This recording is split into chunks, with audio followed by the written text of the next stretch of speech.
36. Lanita dan Jauhari serta yang lainnya sudah berada di rumah sakit.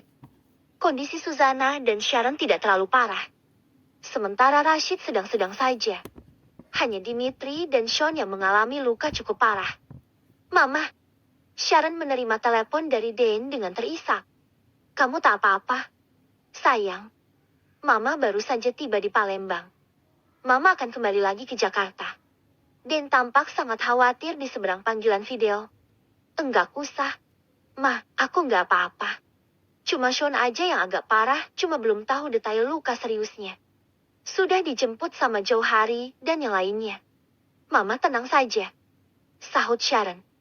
Yakin Mama tak usah pulang lagi? Tanya Dane sangsi. Iya. Ma, lihat. Aku cuma luka ringan saja. Dane tampak bernapas lega. Terus berkirim kabar dengan Mama ya, sayang.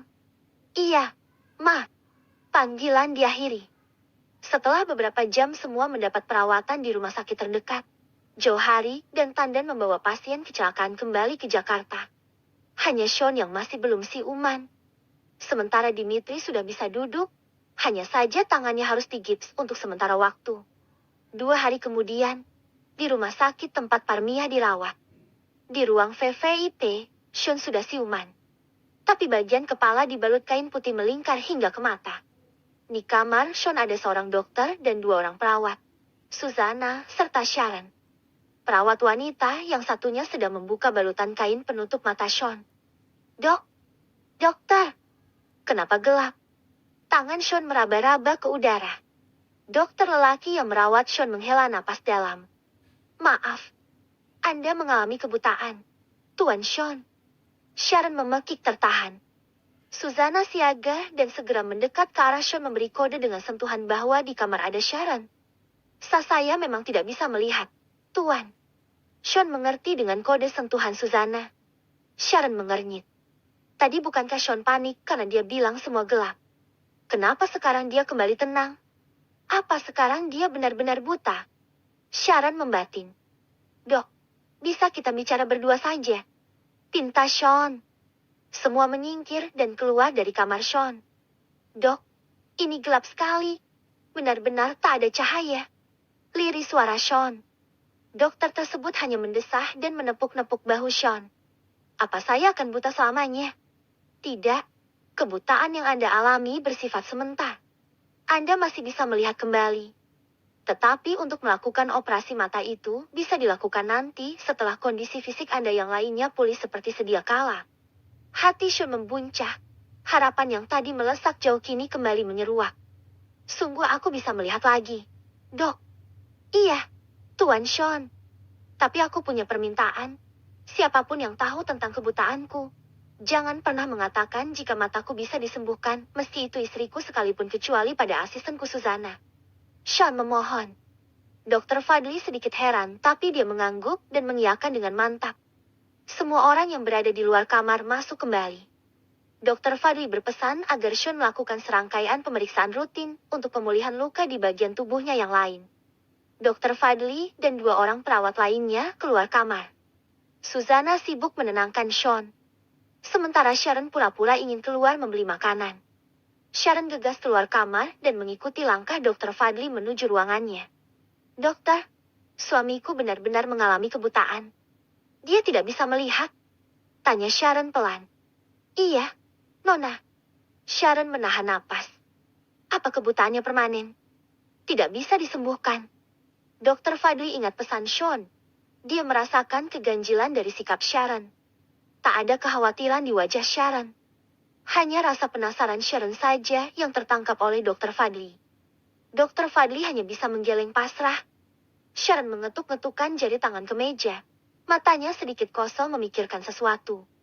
Oke, baiklah kalau begitu. Terima kasih dan tolong rahasiakan jika aku menemui dokter menanyakan kondisi suamiku. Ucap Sharon sambil pamit. Dr. Fadli mengangguk mantap padahal keheranannya semakin bertambah. Kenapa suami istri itu saling berrahasia? Tapi bukan urusanku. Itu adalah urusan pribadi mereka. Urusanku hanya menyembuhkan orang-orang yang sakit. Dr. Fadli membatin.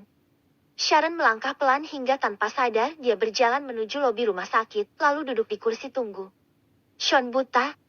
Kali ini dia buta sungguhan dan tidak bisa disembuhkan. Ah, bagaimana ini? Aku baru saja berniat menjadi istrinya yang baik, tapi kalau dia buta sungguhan, itu akan sangat menyusahkan. Punya suami buta benar-benar kiamat untukku. Sharon membatin penuh sesal.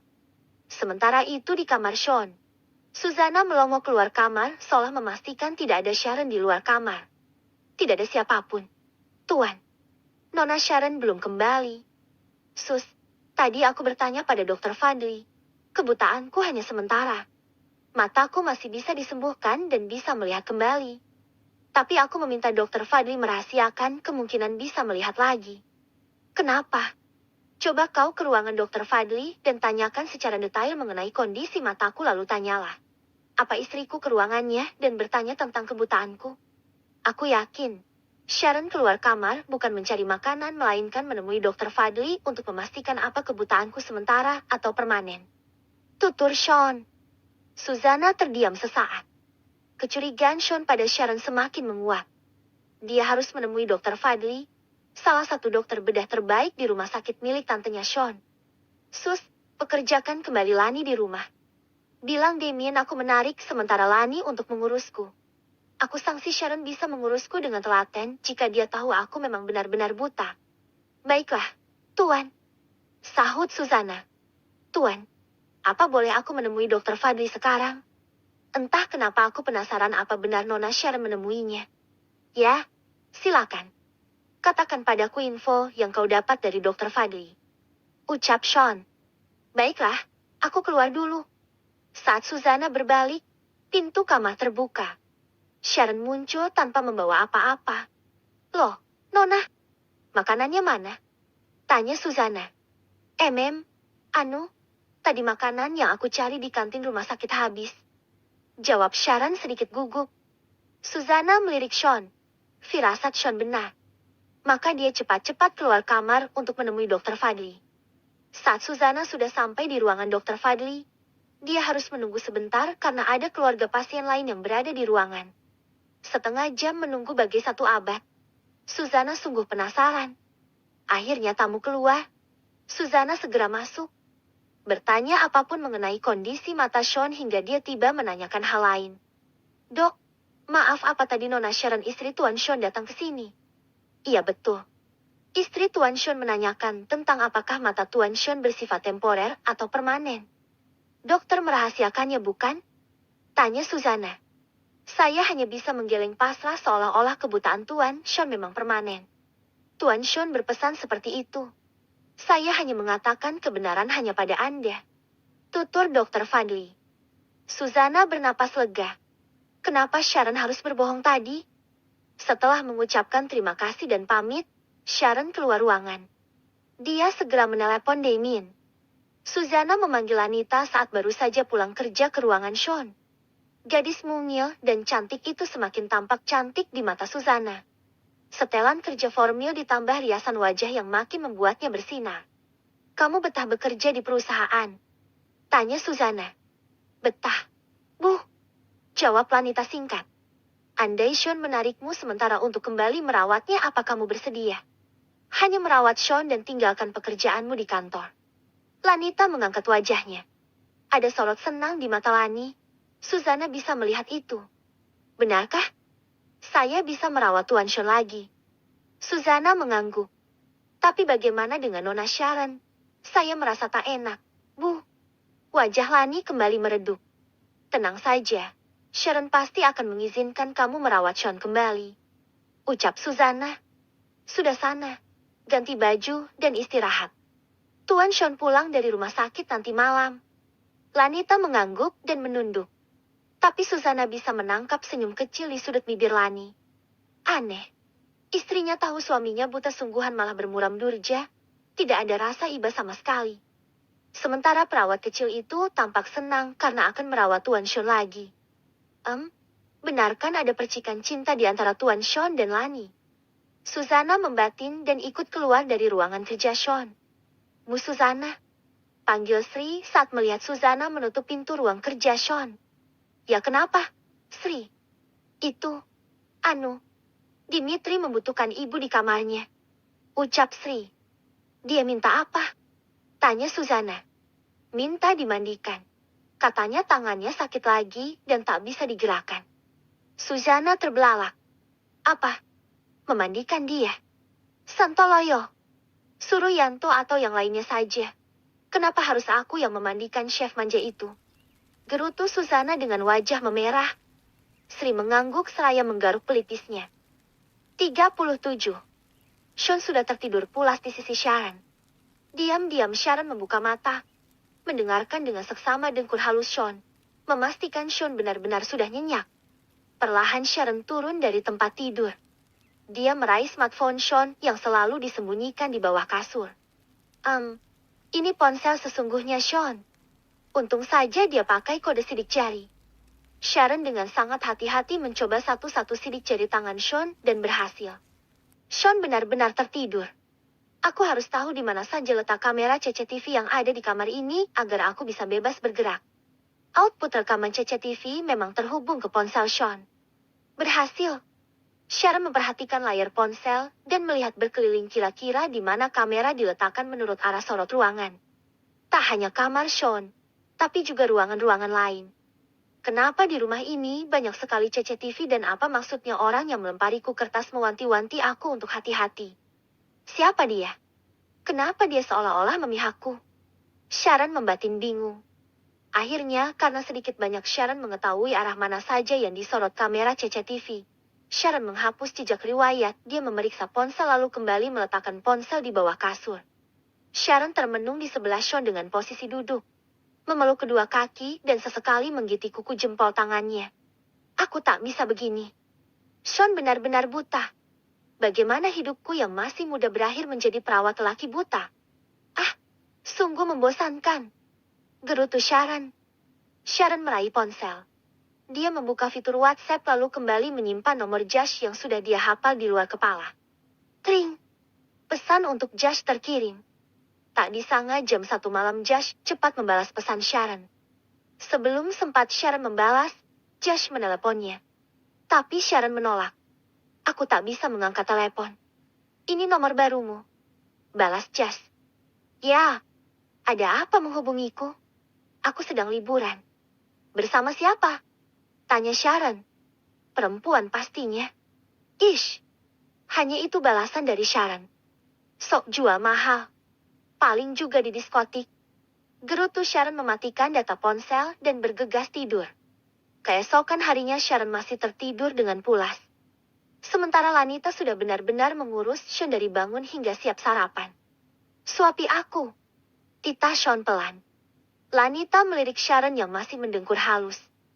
Jangan pedulikan Sharon. Aku lapar. Cepatlah. Desis Sean. Lani sigap menyuapi Sean. Kau pakai baju apa hari ini? Tanya Sean. Lani mengerutkan kening kenapa Sean bertanya tentang pakaiannya. Aku pakai rok putih tulang dan baju motif bunga warna kuning, Tuan. Jawab Lanita. Sean tahu baju yang dikenakan Lanita. Dia membayangkan perawatnya itu. Ya, kini Sean hanya bisa membayangkan sosok Lani dalam pikirannya. Tenanglah Lani, nanti aku bisa melihatmu lagi. Ponsel Lani berdenting. Tapi Lani diam saja. Dia terus menyuapi Sean. Bukalah ponselmu. Nanti saja setelah selesai. Buka sekarang. Titah Sean. Lani menyerah. Dia membuka pesan dan terbelalak. Tuan, ini transferan apa? Bisik Lanita seraya melirik Sharon. Gajimu tiap bulannya. Bukannya gajiku dipotong hingga 3/4-nya. Ini utuh. Bisik Lani lagi. Kamu kemarin beberapa hari kerja di kantor. Anggap saja lebihnya gajimu selama kerja bersama Damien. Sahut Sean. Tapi ini banyak sekali. Kau tidak senang? Tanya Sean. Bu, bukan begitu. Aku senang. Sungguh. Tapi, suapi lagi. Sudah simpan ponselmu. Jangan mendebat, atau aku tidak menggajimu sama sekali. Pilih mana? Ancam Sean. Lanita gugup dan segera menyuapi Sean kembali. Sean membayangkan kegugupan Lani. Wajahnya yang mungil dan cantik dengan rambut ikal dan kerap dikuncir ke belakang membuat Sean ingin cepat-cepat kembali dioperasi dan bisa melihat Laninya. Lani, kita akan berjemur lama seperti kemarin. Kau suka berjemur, bukan? Iya, Tuan. Sejak kerja bersama Pak Damien, aku sudah tak lagi berjemur. Pilih mana? Lebih senang bekerja denganku atau Damien? Dengan Tuan tentu saja. Jawab Lani cepat. Sean tersenyum. Hatinya berbunga mendengar jawaban cepat Lani. Tuan, nanti Aleska mau kesini bersama Papa dan Mamanya. Ucap Lani. Menjengukku tentu saja. Jawab Sean. Lani diam. Kenapa diam? Mamanya Aleska tidak menyukaiku. Cicit Lani. Tapi aku menyukaimu. Ucap Sean lembut. Lani tersedak. Dia melirik Sharon yang kali ini bergerak mengubah posisi tidurnya. Jangan pikirkan orang lain yang tidak menyukaimu. Kau bekerja untukku dan aku menyukaimu. Cukup seperti itu, mengerti? Iya, Tuan. Lanita menyeka mulut Sean dengan tisu. Entah kenapa tangan Lani gemetar. Sekilas dia melihat wajah Sean lekat. Untung saja Sean sedang buta sungguhan. Karena kalau tidak, Sean akan cingkrak-cingkrak kegirangan ditatap oleh Lani sedemikian rupa. Ya Tuhan, pahatan karyamu sungguh luar biasa indah. Lani menelan ludah lalu cepat-cepat menunduk. Kamu pakai parfum baru? Tanya Sean. Iya, dibelikan Ibu Susana. Jawab Lanita. Aku suka harumnya. Susana memang selalu tahu apapun yang pasti akan aku sukai. Sahut Sean. Lani masih menyeka bibir Sean. Lani. Panggil Sharon yang sudah duduk dengan memicing. Lanita kaget. Dia segera melepaskan tangannya dari bibir Sean. Kamu sedang apa? Suara Sharon parau. Aku. Mulai hari ini Lanita yang kembali mengurusku. Dia baru saja selesai memandikan dan memberiku sarapan. Potong Sean cepat. Sharon hendak menukas. Tapi dia ingat Sean itu buta sungguhan bukan lagi pura-pura. Oh, ya sudah. Jawab Sharon pasrah. Sean menyungging senyum sedikit sinis. Sudah kuduga rasa cemburumu pada Lani akan sirna jika benar aku memang buta sungguhan. Sharon. Lani meminta izin keluar kamar untuk membawa piring bekas sarapan Sean. Kamu makanlah dulu. Baru setelah itu kita berjemur. Ucap Sean. Baik, Tuan. Lani keluar kamar. Sementara Sharon hanya mengulet lalu merebahkan kembali tubuhnya. Tugasnya merawat Sean sudah diambil alih Lani. Berjemur? Oh, kulitku akan menghitam. Gerah dan panas. Malas rasanya. Kau saja yang temani Sean berjemur. Lani, aku hanya akan bersenang-senang saja sekarang. Sharon tertawa dalam hati. 1 jam kemudian Lani dan Sean sudah berada di taman. Keduanya menikmati sinar kuning pagi hari. Tapi baru beberapa menit mereka menikmati udara cerah nan hangat itu, keluarga Aleska tiba. Susana memberitahu dan Aleska serta orang tuanya menghampiri Sean. Kamu sudah bisa bangun. Sean, bagaimana tulang rusukmu? Kemarin di rumah sakit kamu kesakitan sekali loh Paman lihat. Papa Aleska memeluk Sean. Kamu, Lanita. Mama Aleska memicing melihat ke arah Lani. Lanita mengangguk gugup. Sejak dulu Mama Aleska tidak menyukainya karena Aleska dekat dengannya. Ngapain kamu di sini? Mama Aleska berkata sedikit sinis dan meremehkan. Mama, panggil Aleska pelan seraya memegang bahu mamanya. Tante bicara dengan siapa? Tanya Sean waspada. Ini gadis miskin yang dulu selalu merayu Aleska. Ucap Mama Aleska. Mama, Lanita gadis baik-baik. Jangan menuduh sembarangan seperti itu. Aleska kesal. Oh, Lanita maksud tante. Dia perawat terbaik yang pernah aku punya tante. Jangan sembarangan menjelek-jelekannya di rumahku. Jawab Sean tegas. Papa Aleska hanya mendesah dan menepuk-nepuk bahu istrinya. Kita kesini mau menjenguk keponakanmu. Ma, bukan untuk memarahi seseorang dan membuat ribut. Lalu terdengar deru mobil di halaman dan menjeda ribut-ribut kecil di antara mereka. Itu Nyonya Dane.